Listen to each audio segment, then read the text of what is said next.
Lions Priyadarshini पुस्तकालय का शुभारंभ। बच्चे किताबों को बनाएंगे प्रगति की कुंजी। लॉयंस क्लब ग्वालियर प्रियदर्शनी द्वारा सरकारी स्कूल शासकीय बालक माध्यमिक विद्यालय में बच्चों को बेहतर शिक्षा के लिए एक प्रयास के तहत पुस्तकालय का निर्माण किया गया है। क्लब अध्यक्ष लॉयंस अंजलि बत्रा ने बताया, वर्तमान में भी पुस्तकालय उतनी ही अहमियत रखते हैं जितनी कि वो पुराने जमाने में रखा करते थे। खासकर हमारे भारत देश में आज भी पुस्तकालयों की कमी है, क्योंकि हमारे देश में आज भी कई लोगों को शिक्षा उपलब्ध नहीं हो पाती है, जिसके कारण शिक्षा दिन प्रतिदिन महंगी होती जा रही है। इसीलिए पुस्तकालयों की महत्वता और भी अधिक बढ़ती जा रही है। इन्हीं बातों को ध्यान में रखते हुए हमारा एक छोटा सा प्रयास है।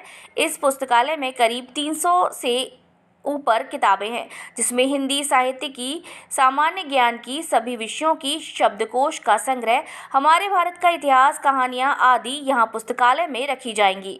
कार्यक्रम की अध्यक्षता लॉयंस क्लब प्रियदर्शनी की अध्यक्ष लॉयंस अंजलि गुप्ता बत्रा ने की। आभार सचिव सुमन मैदान जी द्वारा किया गया।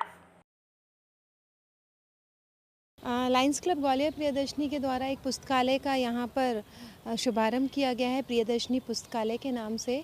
और पुस्तकालय का मुख्य उद्देश्य है कि बच्चों की जो सबसे अच्छी दोस्त हो सकती हैं वो किताबें हो सकती हैं। तो उसके तहत हमने यहाँ पर सरकारी स्कूल में बच्चों के लिए एक पुस्तकालय बनाया है, जिसमें करीबन 300 से ज़्यादा किताबें यहाँ बच्चों के लिए उपलब्ध हैं, जिसमें हमने धार्मिक किताबें भी बच्चों के लिए रखी गई हैं, उसके साथ साहित्य को लेकर, जीके को लेकर और हमारे भारत की जो गौरव गाथाएँ हैं, इस तरीके की बुक्स इन बच्चों के इस संग्रह में रखी गई हैं, ताकि बच्चे इन बुक्स को पढ़ें और हमारे भारत के आने वाले भविष्य को और ज़्यादा उज्जवल कर सके।